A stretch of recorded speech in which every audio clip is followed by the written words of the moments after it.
राधे राधे आप सभी को। क्या आप जानते हैं, सावन के महीने में शिवलिंग पर जल चढ़ाने से सिर्फ पुण्य ही नहीं, जीवन की सारी बाधाएं भी दूर होती हैं। लेकिन क्या कभी सोचा है, जल या बेलपत्र क्यों चढ़ाए जाते हैं? क्या ये महज परंपरा है या इसके पीछे छिपा है कोई गहरा रहस्य? आज की इस दिव्य कथा में हम जानेंगे सावन में शिव पूजन की सही विधि, हर सामग्री का अद्भुत महत्व और वो पुराणों से जुड़े तथ्य जो आपके मन को शिव भक्ति में सरोवर कर देंगे। अंत तक जरूर देखिए, क्योंकि हम बताएंगे एक ऐसी कथा जिसने सावन के पूरे महीने को ही शिव जी का प्रिय बना दिया। आगे बढ़ने से पहले चैनल भक्ति में डुबकी को सब्सक्राइब कर दीजिएगा, क्योंकि हमारा मानना है श्रद्धा से बड़ा कोई चमत्कार नहीं। सावन यानी श्रावण मास, वो समय जब धरती पर हरियाली छा जाती है और आकाश से गिरती है अमृत की बूंदें। स्कंद पुराण में कहा गया है, सावन में जो श्रद्धा से शिव की पूजा करता है वो सीधे मोक्ष प्राप्त करता है। लेकिन क्यों? क्योंकि यही वो मास है जब समुद्र मंथन हुआ था और शिवजी ने विषपान करके सारे लोगों की रक्षा की थी। वो विष सावन की वर्षा में आज भी घुला माना जाता है और शिवलिंग पर जल चढ़ाकर हम उस ताप को शांत करते हैं।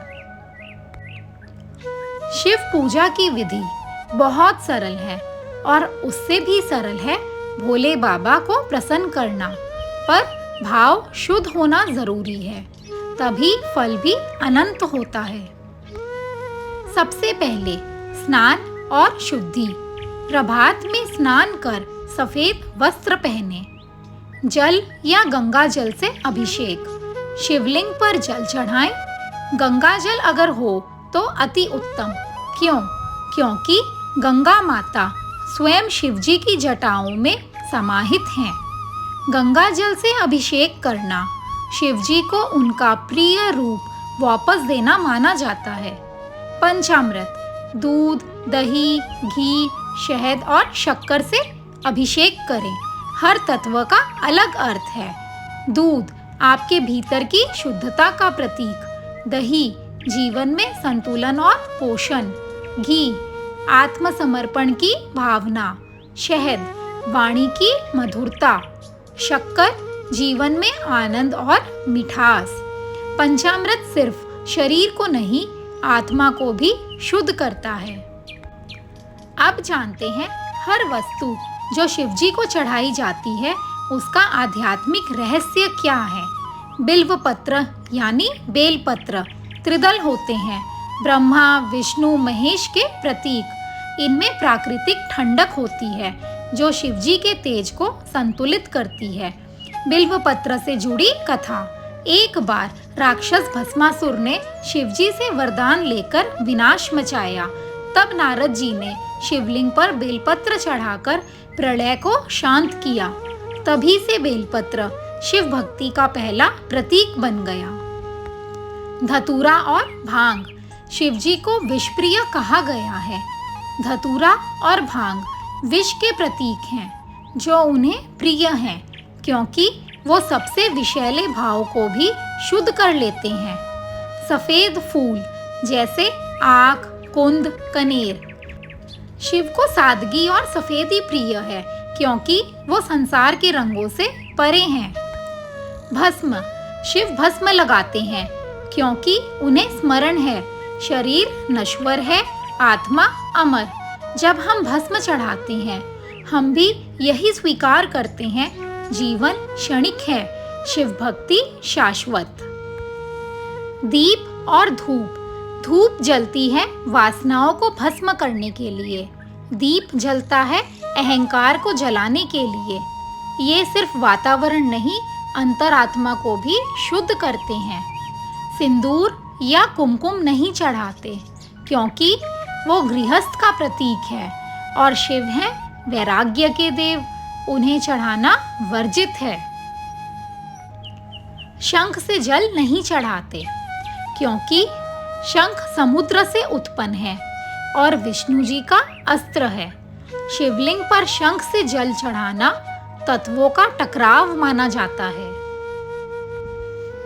जब हम शिवलिंग पर जल चढ़ाते हैं, हम वास्तव में अपने क्रोध, अहंकार, लोभ और वासनाओं को समर्पित करते हैं। जल बहता है ठीक वैसे ही जैसे जीवन को बहते रहना चाहिए, ठहरना नहीं चाहिए। शिवलिंग स्वयं ब्रह्मांड का प्रतीक है, ऊर्जा और शांति का मिलन। जल उस ऊर्जा को शीतलता और श्रद्धा देता है। शिव कहते हैं, तुम जल चढ़ाओ, मैं तुम्हारे पाप हर लूंगा। तुम बेलपत्र लाओ, मैं तुम्हें सौभाग्य दूंगा। तुम सच्चे भाव से मुझे पुकारो, मैं स्वयं तुम्हारे भीतर वास करूंगा। सावन में सिर्फ पूजा ना करें, एक बार शिव को सच्चे हृदय से स्मरण करें। अब बात करते हैं उस कथा की जिसने सावन को शिवजी का सबसे प्रिय मास बना दिया। कथा शिव पुराण से है।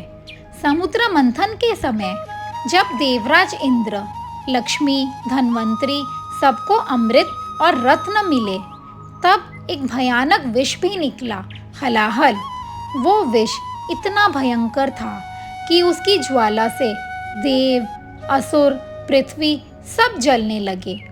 तब सारे देव भागते हुए गए शिवजी के पास और कहा, प्रभु इस संसार को बचाइए, यह विष सब कुछ भस्म कर देगा।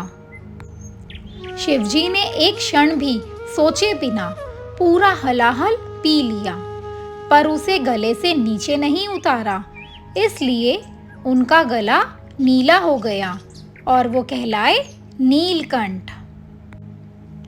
पर हलाहल की अग्नि शरीर में धधकती रही। तब सभी देवताओं ने गंगाजल और वर्षा जल से शिवलिंग पर अभिषेक किया ताकि उनका ताप शांत हो। तभी से जब भी सावन की पहली वर्षा गिरती है, भक्त शिवलिंग पर जल चढ़ाते हैं, क्योंकि यही वो मास है जब शिवजी ने सबके लिए विष का भार उठाया। सावन इसलिए शिवजी को प्रिय है, क्योंकि यह वो समय है जब उन्होंने संपूर्ण सृष्टि को अपने भीतर समा लिया। सावन में सिर्फ पूजा ना करें, एक बार शिवजी को सच्चे हृदय से स्मरण करें, क्योंकि शिव वही हैं जो भस्म को भभूत बना देते हैं, विष को अमृत कर देते हैं और पत्थर को परमात्मा बना देते हैं।